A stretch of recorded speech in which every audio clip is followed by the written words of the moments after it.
Hi everyone, I welcome all my students to icpark, channel icpark. In these kind of special videos, what I'm doing here is that sometimes some of the provisions or some of the section may, I'll miss out some of the provisions here. So that I would like to clarify here, and one amongst my student, he did highlight this. Sir, in section number 9, subsection 5, especially in restaurant services, especially in R, restaurant services, you have missed out this point. So I realized it. So I want to clarify that to my student. And those who are watching this, please do notify this video to your friends also and tell them to watch this, because it is one amongst the very important topic in charge chapter.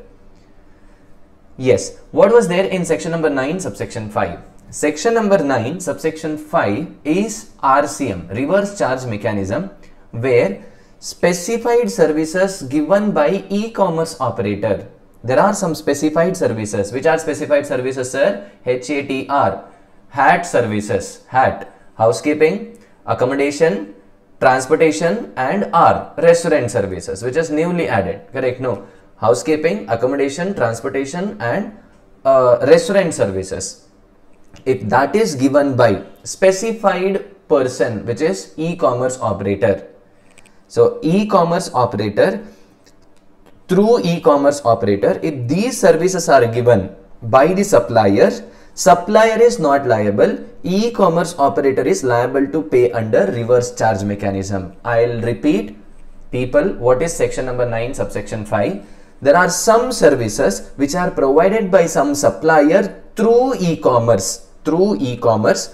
Who is liable to pay GST? E-commerce operator, he has to pay under reverse charge mechanism. Or it's not exactly RCM, but e-commerce operator has to pay, not the supplier. Usually what has to happen? Supplier has to collect from the recipient and supplier has to pay. Forward charge mechanism. But here supplier is not liable to pay, e-commerce operator is liable to pay under reverse charge. Okay, again, some specified services which are HATR, these services, if provided by a supplier through e-commerce, then not the supplier, e-commerce operator is required to pay to the government. So this is what given in section number 9, subsection 5. Some of the services which are given through e-commerce, e-commerce is liable to pay under reverse charge mechanism. So there we discussed about HATR. So now which are the services notified, sir? 4 services are notified: housekeeping services, accommodation services, transportation services, and restaurant wala services. If these 4 services are given through e-commerce, e-commerce is required to pay under RCM. So what we discussed in the classroom was housekeeping services. First one, that is HATR, housekeeping services. I'll give you one example. The example is very simple. I was working in my office. In my office, when I was working, my fan is not working. I am working, but my fan is not working. So I'll call an electrician and he will fix this problem. Now, practically, what is the issue? It is very difficult to go in search of an electrician who can do this small work. So that that problem is solved by some of the e-commerce operator. For example, Urban Clap. Urban Clap is one amongst these housekeeping services are provided through Urban Clap. So what happens in Urban Clap? There is Urban Clap which will aggregate the services. That means many electricians will register in Urban Clap, and if I want this service, if I want that electrician ka service, what I can do? I can register as a service recipient. I will register as a service recipient and I'll book for this service. Correct? No, I'll book for this service, and the electrician will on the basis of this bookings, electrician will visit my place and he will fix this problem. So this is called as housekeeping services. So in case of housekeeping services, if very important one, listen to me carefully. If the supplier, electrician, nothing but electrician, if the supplier is registered, then supplier will pay on FCM basis, not under RCM.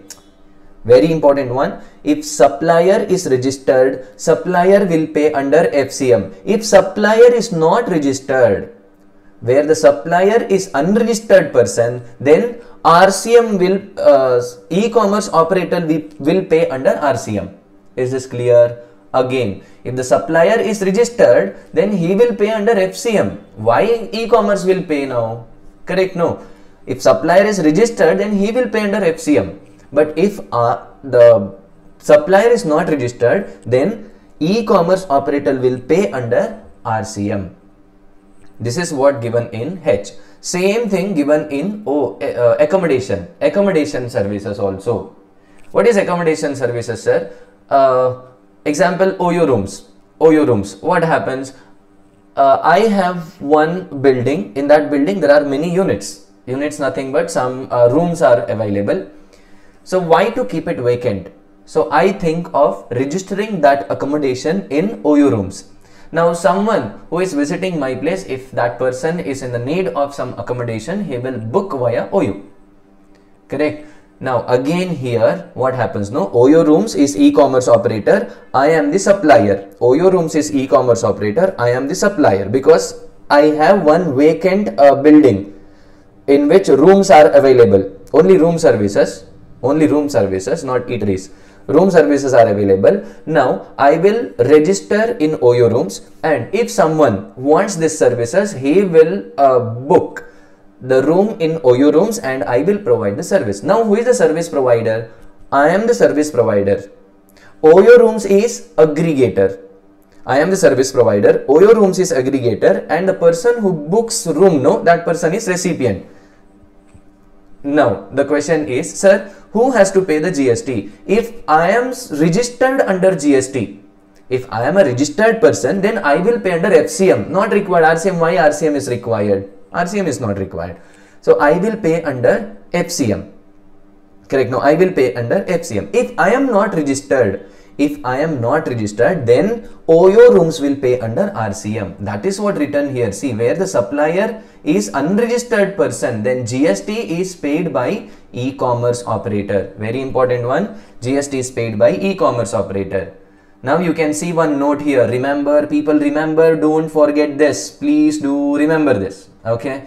Remember that. For HA, what is HA? Housekeeping and accommodation.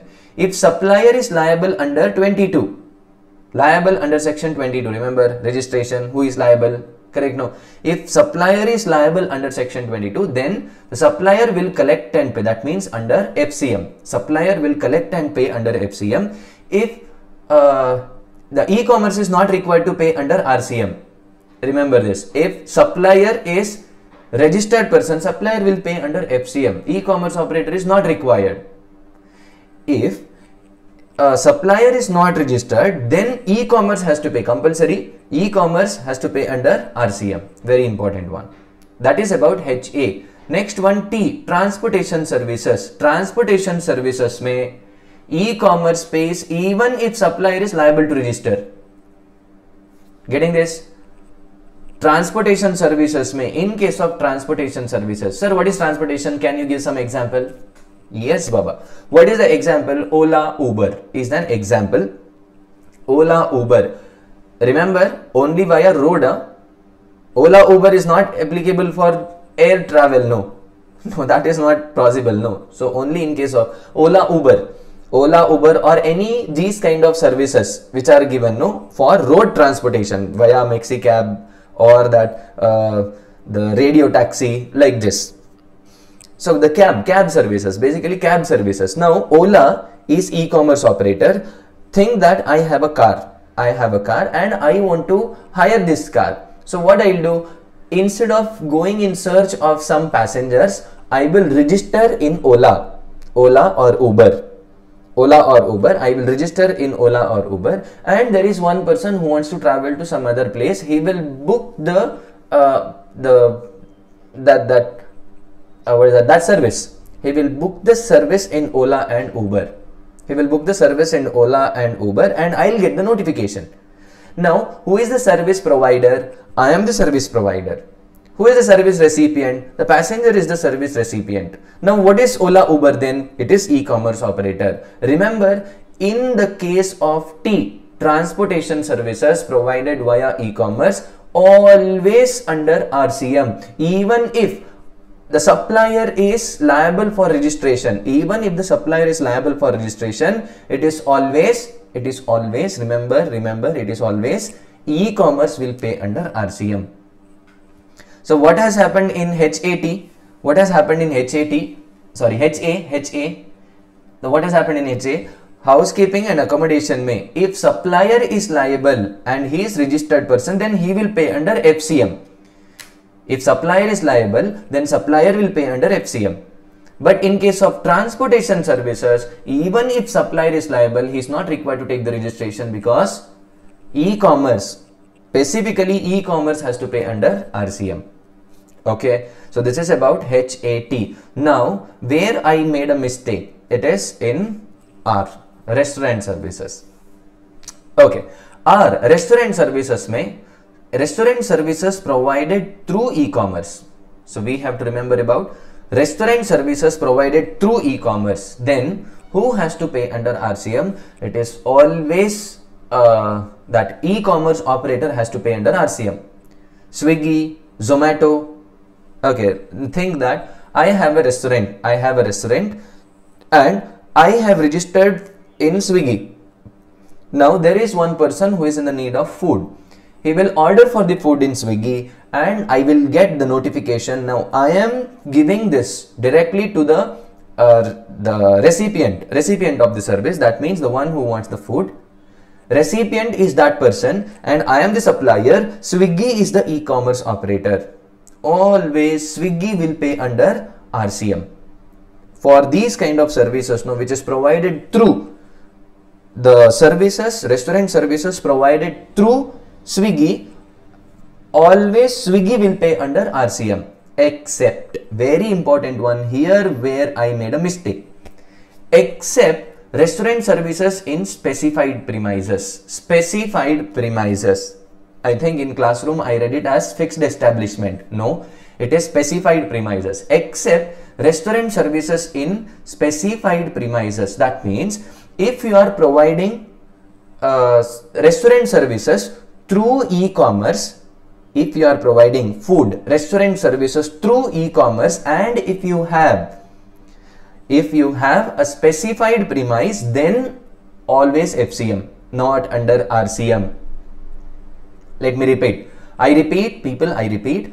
If restaurant services is provided by me through e-commerce operator to a recipient, and if I have a fixed premise, not fixed one, specified premises, if I have a specified premises, then it is not under RCM, it is under FCM. That means restaurant guy has to collect GST and pay to the government.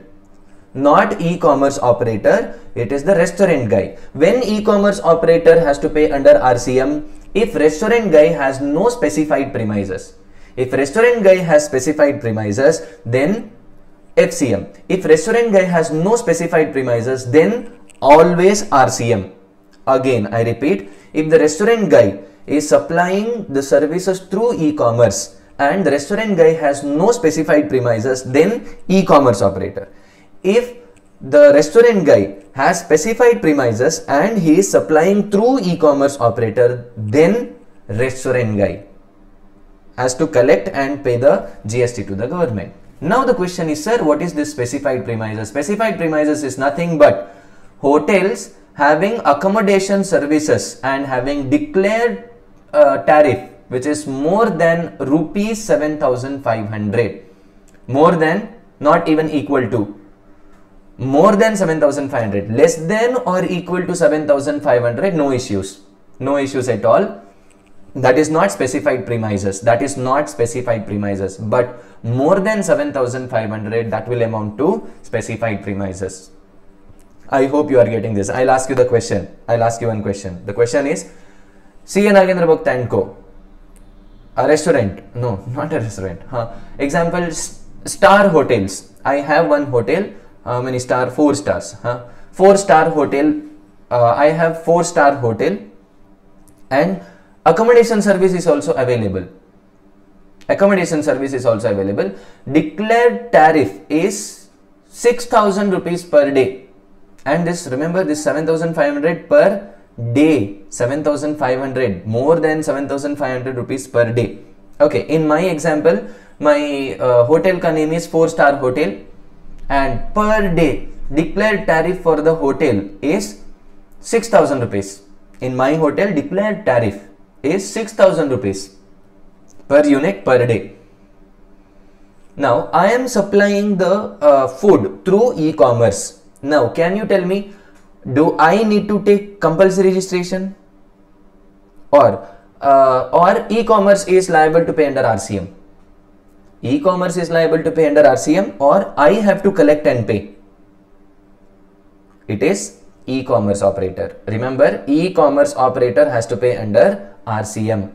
Why? Because my declared tariff per unit per day is 6,000 rupees, which is less than 7,500. What if I say that I have 4-star hotel in which the declared tariff is 7,501. 7,501. In this case, sir, in this case, it has to be by me. I have to get the registration. If my turnover exceeds so and so, then I have to get the registration and I have to pay under FCM. Getting this? I have to pay under FCM. So this is what I wanted to tell you.